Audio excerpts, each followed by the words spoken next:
Ambillah harta dunia ni tuan-tuan. Jadilah orang paling kaya dalam dunia pun tak apa. Tapi jangan simpan dalam hati.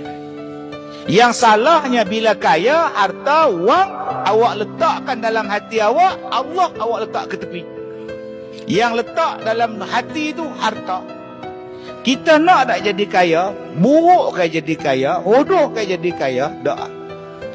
Abdul Rahman bin Auf kaya, Utsman ibnu Affan kaya, Abu Bakar As-Siddiq kaya, Khabbab kaya. Berapa banyak sahabat Nabi kaya? Nabi Sulaiman lagi, bapak segala kekayaan letak pada Nabi Sulaiman. Apa masalah? Tetapi jadilah orang kaya yang kayanya tidak disimpan di dalam hati.